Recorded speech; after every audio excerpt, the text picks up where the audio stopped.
Ending today's sport. Now on France 24, it's time for today's edition of Asia Live. And today on Asia Live, we've got a special report for you from Bangkok, scene, of course, of the massive protests against the government there, although obviously in the last hour or so, hearing of the police allowing demonstrators through there. Now, in just a moment, I'm going to be talking to our correspondent Ishmael Wolf in Bangkok. But first, Ishmael and Sil Payan have been on the streets of the capital to meet the yellow shirt protesters. Bangkok, Friday, November 29. Day 5 of the insurrection launched by the yellow shirts. They have established a base camp in a large municipal building seized in the government district of the capital, a prize of battle in their attempt to overthrow the political system. This is the movement's core leadership, former ministers, members of the elite, retired generals, and some of the instigators of the 2006 coup. How many more days you need? Until we win.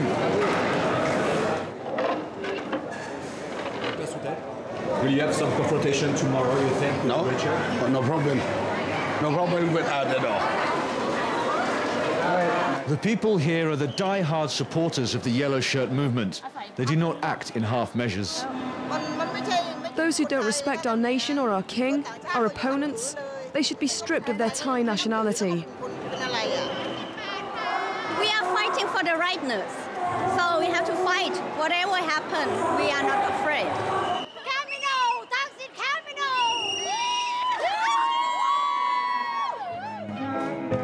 Close to Government House, on the front lines of the protest, there is a carnival atmosphere. These demonstrators hail mostly from the urban middle classes, the bastion of support for this movement. But some of them have decided not to follow a movement they feel offers no solution to Thailand's political crisis. For them, the problem is one man, former Prime Minister Thaksin Shinawatra. Looking at him and try to find out what he say, and then when he says something, people will just, make a movement about it, and then we just never get to anywhere. How is this going to end? Whether which side wins, but I think it doesn't matter. What matters is how the people learn to express their political thinking as a free will man. It's the weekend and tensions are high. The red shirts are here in force, a show of support for a government they helped bring to power 2 years ago. We don't have opportunity. We have low education. We don't have opportunity to do many things like middle people or least people in Thailand. So we can say this is the government of poor people that will help poor people. I think more than 70% in Thailand is poor people. It's late on Saturday night and Thailand's darker past resurfaces as the streets are taken over by violence. Students, in support of the yellow shirts, go on the attack.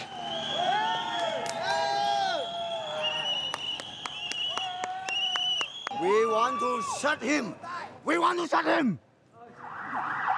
In the first serious injuries of this latest uprising, a man is shot. By night's end, there are 3 dead, over 100 injured. I don't care that we have the different color of the cross. What we have the same heart. We love Thailand. We love our king. We love the king. Bangkok has been plunged into its worst crisis since 2010, and so far there seems nothing capable of appeasing the anger of the yellow shirts. Well, joining us now from Bangkok is Ishmael himself. Ishmael, I mean, the number of people mobilising, it's been impressive, hasn't it, looking at those pictures there as well. It is decreasing, though. Are they losing their momentum at all, would you say? Well, what we saw this morning specifically was this kind of dissipation of the tension that was around in the city. Over the last 2 days, there was fierce battles between the police and the protesters. Over 150 or so injured just in the last day or two. Tear gas being fired by the police, water cannons, rubber bullets, and in exchange, in return, protesters throwing petrol bombs, rocks and anything else they could find, using bulldozers to try and push through concrete barricades set up by police. But then suddenly, out of nowhere, everything seemed to have stopped about 3 hours ago. The police stood back and let the protesters in. They're now inside Government House. There's been exchanges of flowers and hugs between the police and the protesters. So it really is quite a baffling situation unfolding here. From outside of Thailand, it all seems rather strange. How can you be in 1 second fighting and then the next second hugging each other? So it's not clear exactly what's happened, whether some kind of deal has been put in place behind the scenes. And as we've seen over the years here in Thailand, it's not really, I mean, there's factions on the streets that battle it out with police, but at the end of the day, the decisions are made much higher and far away, often behind closed doors. Of course, though, I mean, it's only a few years ago, isn't it, since the last violent clashes in Bangkok as well. I mean, Thailand perhaps being seen as often on the brink now, would you say, by the international community? I mean, is there any way forward to reconciliation? Indeed. I mean, this has been a number of years now. Since the 2006 coup, the country has been struggling to try and deal with this political impasse that we're seeing. And as we see, as quickly as violence erupts, it can then dissipate. But whatever happens today, whether the protests will continue or whether there will be more violence on the streets or whether some kind of deal has been struck, it seems that underneath it all, there's no real resolution has come to play here. And the deep sort of political fractures that exist in Thailand society, much of it looking forward towards this era where they will not have their king. He's much ailing king who is in bad health at the moment. And there's a lot of concern about the future there. I must point out that the Prime Minister is on her way as we speak to meet with the king, and we see what happens after that. But yeah, long term, there's still a lot of problems facing this country politically. Ishmael, thanks very much. That's Ishmael Wolf, our correspondent there in Bangkok. In fact, as Ishmael was speaking, they're just hearing hundreds of protesters now entering the Thai government headquarters unopposed. We had heard, of course, that they'd made their way up to the edge of the building. Apparently now they have now made their way into the building as well. That was today's Asia Live.